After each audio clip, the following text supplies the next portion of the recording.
So I want to talk about a little bit and get you thinking about this article that you read on narratives from Christian Smith. If you haven't read it, please stop, go back and read it, answer your questions. Don't forget to submit those as they're a big part of your grade. If you haven't read your syllabus, go do that, right? But I want you to think about how does your view of reality impact your view of what is good, right?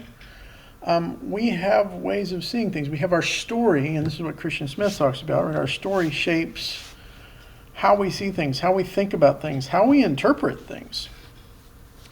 And our story is shaped by so much that is just absolutely out of our control.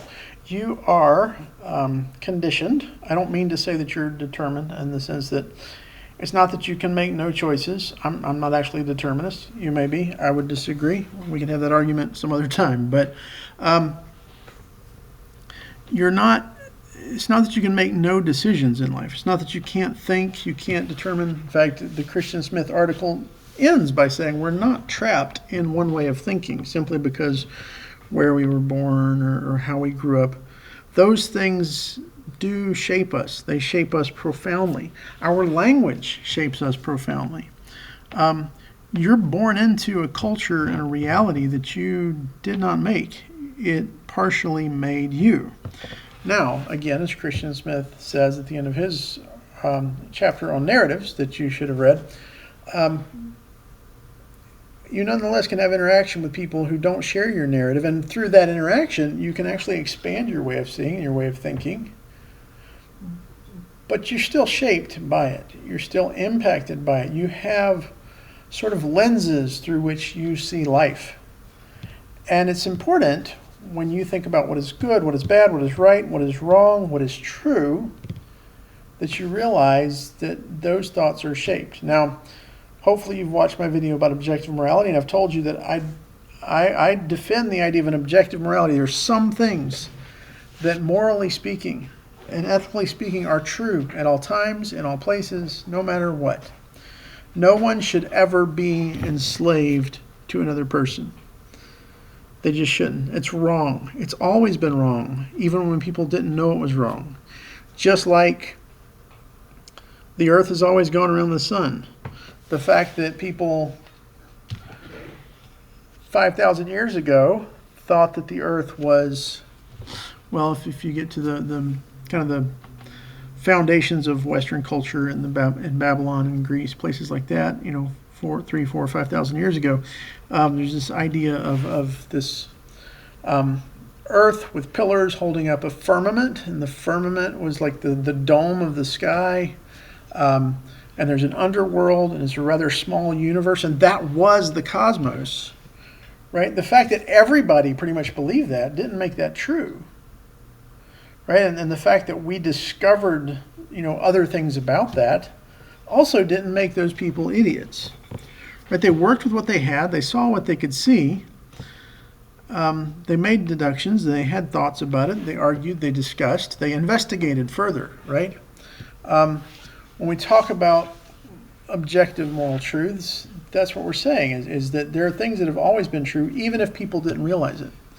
And which could also mean, if you want to approach it humbly, there could be things that you think are morally right or morally wrong that you may be wrong about. And we need to learn by talking with others. But to start with, right, you have certain lenses, certain ways of thinking that shape what you view as good. Your view of reality shapes what you view as good. This is something we're going to come back again and again and again.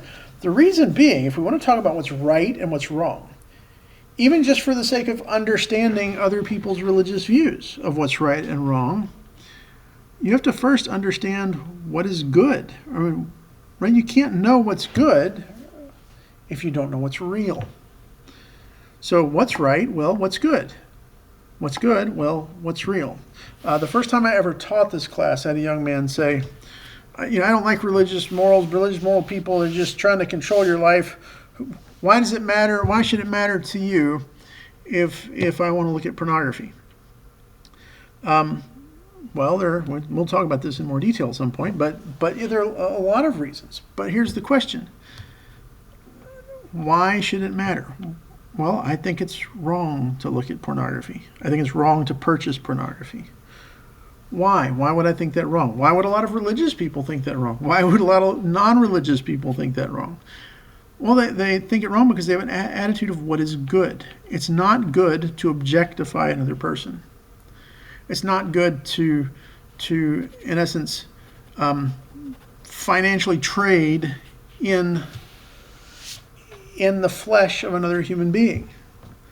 That it fails to, that humans have innate value as humans is the reality that that's based on. That I should respect you as a human. That I shouldn't treat you as a mere object. So if that's true, if I should respect you as a human, a Christian or a Jew might say, you're a human made in the image of God. The person made in the image of God shouldn't be treated that way. So it's not good to participate in pornography, paying money to people who objectify and abuse and use other people, right? So there are a variety of ways to discuss that, but that's the point: is what you see as real impacts what you see as good, which is what affects how you understand things to be right or wrong. So your narrative is important. In the previous video, I was a little bit critical of Ruth Benedict, right? This idea that, well, morals are just, all they are is social conventions. Well, no, that's not all they are. Nonetheless, social conventions do shape how you think, how you grew up, what you were taught, what you've seen, heard, experienced. Those are all going to shape what you understand to be real and what you think of as good. So, what do we do with that, right?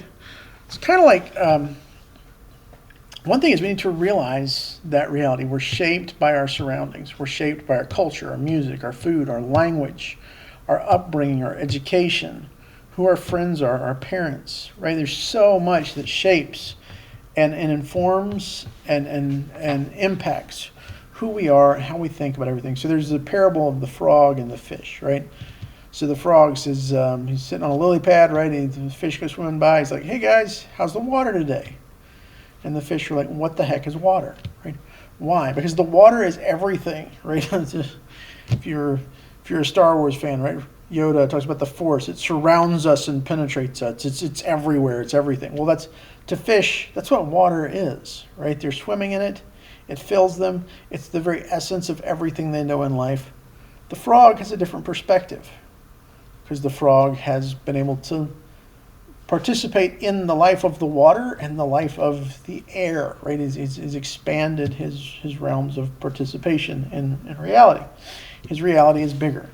So there's a philosopher, famous philosopher, ethicist, in his book, After Virtue. He says, I can only answer the question, what am I to do, if I can answer the prior question of what story or stories do I find myself a part? Your story, your narrative, this shapes what you think is real. It shapes what you understand to be good, and it's going to shape what you see as right or wrong. But again, you're not trapped in it. You can hear other people's stories. You can experience other stories, and it can impact further the way you think. And you can interact with others and their stories. You can share your story, and in those discussions, maybe come to understand things a little bit differently. Maybe it'll give you a better view, maybe not a better view. But the point is different, right? Still, the primary point is what you see as real affects what you understand as good. And goodness, what is good, what is not good, that's at the heart of everything we can say about what is right and what is wrong and how we should behave. So I said part one of our course, is this introduction, is based on some underlying issues. What are the basic moral assumptions of the modern world? What are some of the questions of facts and values and the flaws of our inherited assumptions? Is there a good for humanity? Are any moral positions objectively true? Like I already started talking about that. How does our view of reality impact our view of what is good? It's going to be important to think about when you look at other people's views. Like when you look at religious ethics and you think, well, that's weird or that's odd or I don't know about that. I'm not saying you need to agree with them. In fact, I would say there is a moral truth, and you may find that somebody else's view is wrong, and you need to understand why it's wrong before you start talking about it, discussing with it, engaging with it, challenging it, right? You can't just say, well, I don't like that, I think this. Why? What about reality? What about your experience in reality informs your understanding? You can't have dialogue if you don't listen. You can't have dialogue if you don't have clarity as to what informs what you're thinking about. So you need to think about your view of reality and how other people might view reality. We're going to look some at the variety of modern Western approaches to morality and why I argue that they fail to provide, when I say they fail, I think they fail to provide a solid grounding. Grounding is going to be a big and important part of what we discuss here as well. Grounding is like your foundation.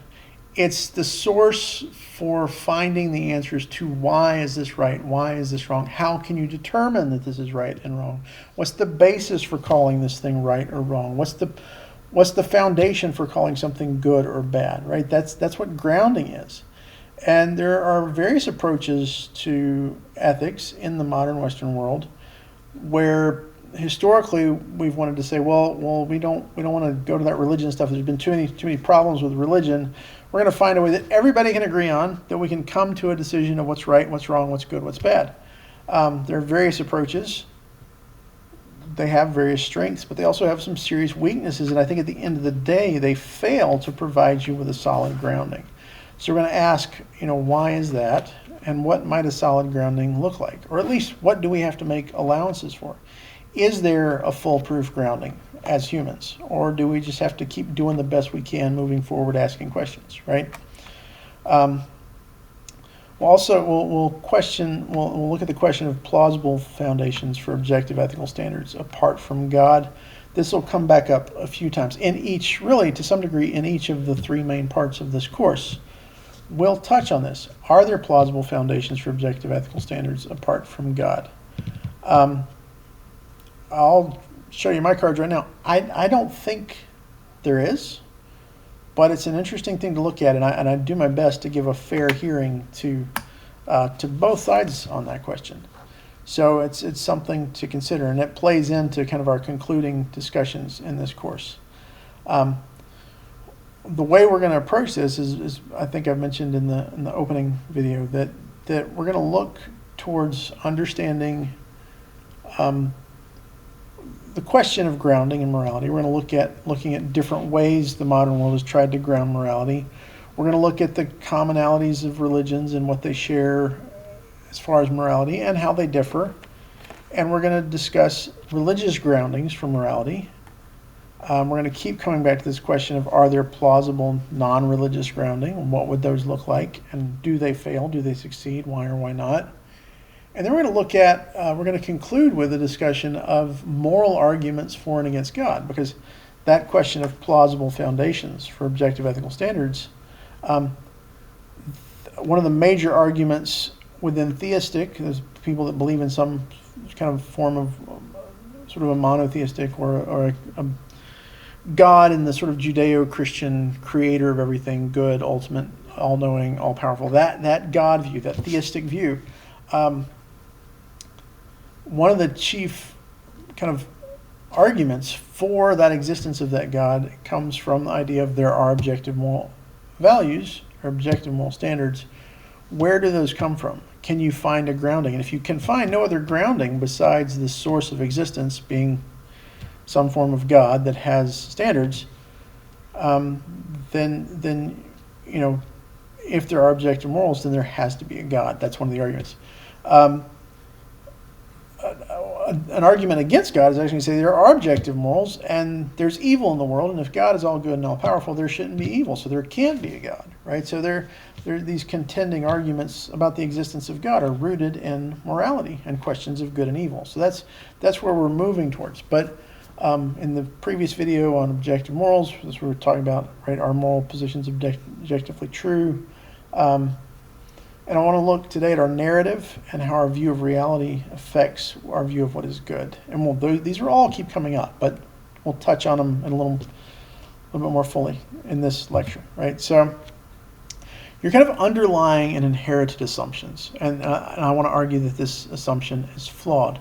Going back to the Enlightenment, there's this idea that, well, scientifically there are things we can know, and there are things that we can't know, right? And this doesn't just go back to the Enlightenment. In fact, when you read the Euthyphro, which is one of Plato's writings, you'll find Plato says to the person he's talking with Euthyphro, he says, look, there are things that are just facts, like numbers, right? We can have an argument over how far away we are from a certain point, and how are we going to settle that argument? Well, we'll take out some kind of agreed upon measuring rod, and we'll measure it, and one of us will prove right, and one of us will prove wrong, and that'll settle the dispute. But where the disputes get tricky, right, is when we start talking about what's right and wrong, what's just and not just, what's good and what's bad, what's of true value and what is not valuable, right? These things, and the question is, can we make truth claims about values, right? What is truth? The Enlightenment wants to say, well, and modernism, really, the modern scientific worldview, if you can measure it, if you can calculate it, if you can take pictures of it and write documentation of it, if you can put math to it, then you know it's a fact and you can prove it true or false. That's what truth is. But then, other things that we talk about, you may not be able to prove them true in that way. What's the test for what is good, what is right? Right? So 2 + 2 is 4. That's a fact. You can prove it, you can disprove it. You may write it in different language, but the fact of it is real. And if you understand R number 2 and the Roman numeral 2, you'll realize, right? Well, okay, we're saying the same thing. And it's factual, or it's not factual. But what about something like chocolate is good? Or, we'll go a little deeper in a minute, but what about questions of don't steal, don't murder, or God is good? Statements like God is good. So is it true that you shouldn't steal? Is it true that you shouldn't murder? Is it true that God is good? Or are those just value statements? There's a whole ethical system of thought called emotivism that says when you say you ought to do something, that word ought really doesn't have a meaning. All it means is, I don't like that action, and I don't want you to like it either. I want you to stop doing it because it bothers me, it makes me uncomfortable, it makes me scared, it makes something I don't like about it, so you shouldn't like it either. So don't steal, don't murder, God is good. Those are value statements. They're just emotional statements. There's no substantive truth to them, would be the claim of the emotivist. And that's the claim of many post-Enlightenment thinkers and thought processes. So you have fact, 2 + 2 is 4. You have value, chocolate is good, God is good, fits under value, so you can't know if it's true or not. That's your truth, this is my truth. I like chocolate, you don't like chocolate. Sorry if you don't. I think God is good, you don't believe in God. Well, we can't prove that true or false. There's no truth claim to it. It's just a value statement. That's all it is. That's an inherited assumption. But it doesn't really work. It's a bad assumption, it's a flawed assumption, and it's a broken assumption.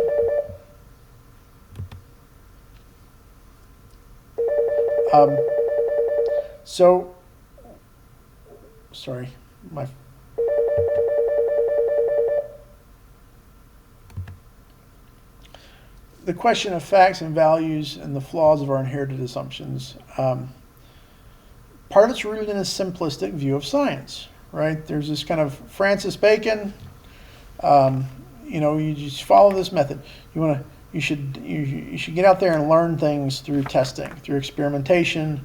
Just, you're like, you're Captain Kirk and the crew of the Enterprise. You're going to boldly go where no one has gone before. You're going to follow the science, right? We're going to follow the science wherever it leads us. And we're just going to look at the facts. We're just going to take them as they come, right? We'll just run across facts and we'll record them and we'll study them and we'll pick them apart. And the more we can pick them apart, the better we'll understand them. These are all inherited assumptions of our worldview. They're all part of the Western worldview. You want to understand something? Pull it apart.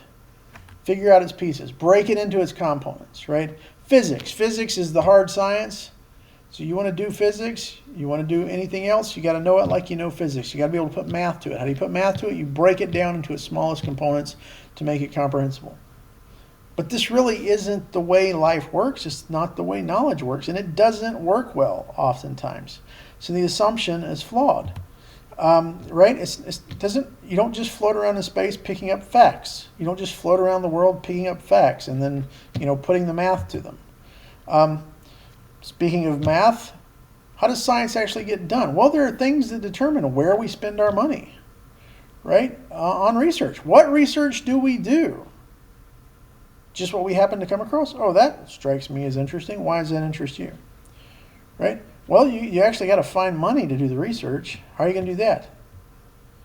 This is a fact. I need to prove this fact. Why do you need to prove it? Well, because why? Right? You're gonna fall very quickly into values. Right? Money is an expression of value.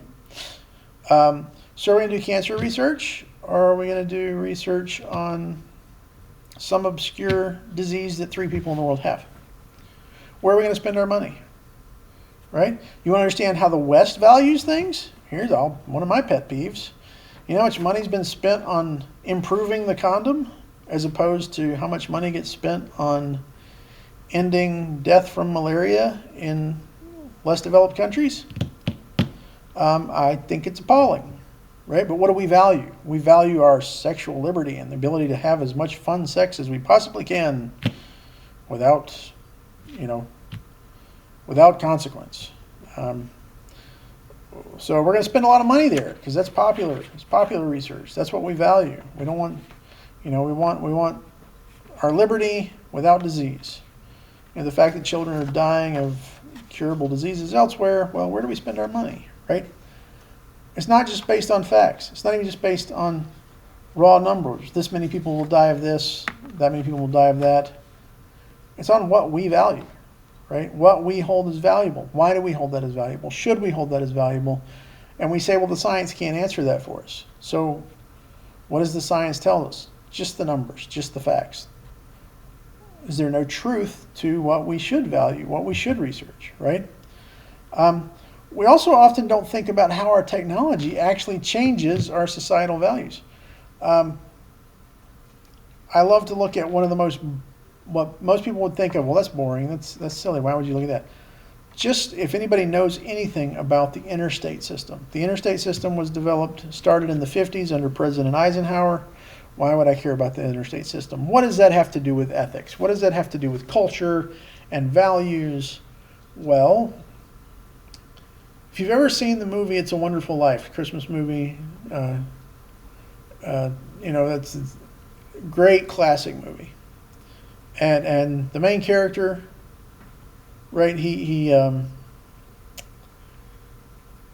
stuck at home. He wants to travel, but that's kind of weird. Most people don't. His brother does because his brother's a war hero. He has one friend who left town and got rich, and that's everybody knows about him because he's the one that left town. And then there's one other friend, is a young woman who tried to leave town and make it big, and she ended up hitting hard times and yeah, that was hard. So 3 people left town from his school days, right? Everybody else still lives in town. Why? Well, it's pre and right after World War II. There's no, there's cars, but not everybody has cars. Towns are small. Not everybody drives, and you don't go to far away schools and things like that. And not everybody does that. That's for a few. Right, I frequently in an in-person class will ask people to raise their hand if they're from another state or live, more than about 2 hours away from Columbia. They're at USC where I'm teaching, right? And huge portions, sometimes third, half, sometimes even more than half the class raise their hand. They've come there from somewhere else. Why do we do that? Well, the interstate. If there were no interstate, it would be a lot harder to do, and there would be a lot fewer people doing it.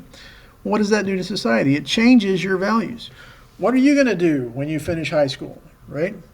Oh, you're going to stay in this small town? You're going to work with your dad? You're going to pick up the family business? You're going to, you're going to apprentice with the guy down the road that does this? No, you got to go off to college. You got to go off and do your own thing. You got to become your own person. Well, the technology of the interstate changed the way we think about the way society should work. What's good, what's valuable, what's wholesome, What's the right way to move on in life? You know, so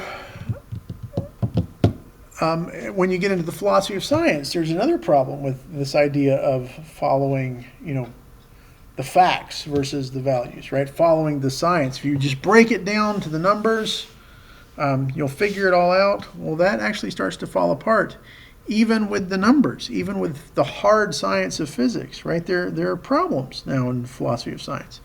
Time. How do you measure time? What's a more accurate clock and a less accurate clock? And what does a clock matter? Einstein famously talked about the difference between 10 minutes of having a tooth drilled and 10 minutes having a conversation with a beautiful woman. Is that 10 minutes the same 10 minutes? The clock will read it the same, but do you? And does that matter? So there's this idea of things being relative, even measured things. So we have these inherited assumptions that if I can put a number on it, if I can measure it, if I can do math with it, then it's factual, then it can be true or false. But if I can't do that, well, then it's just a value, and it's not true or false. It can't be true. It's just my truth or your truth, my value or your value. But that creates some real problems, and it's a problematic way of thinking. It's an assumption that most of us accept, but maybe we shouldn't. So that's something to keep in mind. There's something in philosophy and philosophy of science also in the West that is the idea of primary and secondary qualities. This goes back to Galileo, right? Famous Galileo, the telescope looking at this, sees the moons orbiting Jupiter, this type of thing. What are primary and secondary qualities? Well, Galileo tried to say, well, they're primary qualities like shape and speed. There's secondary qualities like number numbers, one of the primary qualities, but like color or sound or smell.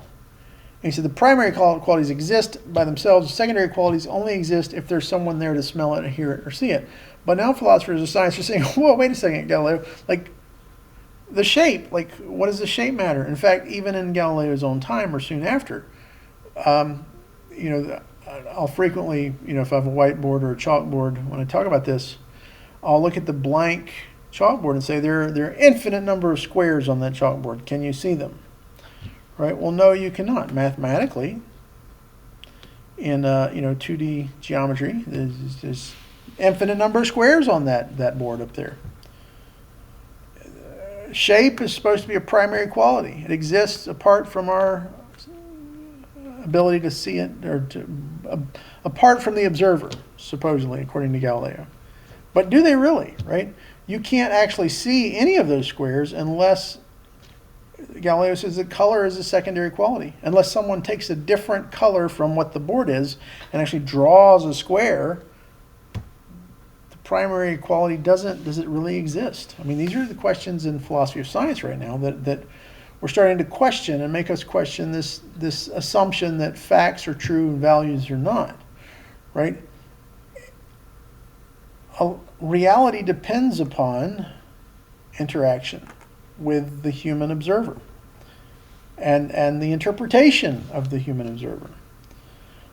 It's not just random picking up of facts. That's not how science works. So we need to take seriously these assumptions, question our assumptions that we've inherited, understand the flaws in them, and be careful not to be kind of arrogant about our way of thinking. Sure, we've produced some wonderful things, air conditioning, interstates. We got, great TVs. But are they great? Are they really good, right? Are our televisions really good? Are this flat screen? What do you mean by good, right? If screens are actually dividing society, if they're bringing corruption, then maybe they're not good, even if the quality of the picture is great. Well, but what is quality of picture in comparison to quality of life, right? There are value questions that are incredibly important that can't be measured with a ruler or in a test tube, but they may and probably do have some truth claim on our lives. And so we need to consider that and understand the assumptions that we've grown up with, that facts are true or false, values are just opinions or preferences. We might need to challenge that. Most religious systems are going to, and there are non-religious systems that try to say, no, there's got to be some reality, some truth to what's right or wrong, otherwise society can't continue, right? So we've got to ask the questions that lead us to that and look for a way to ground those values, to ground what we say is a true value and what is false or not right, right? So that's the type of thing we're going to be looking at as we move forward. So if you haven't read Christian Smith, please read it, answer those questions.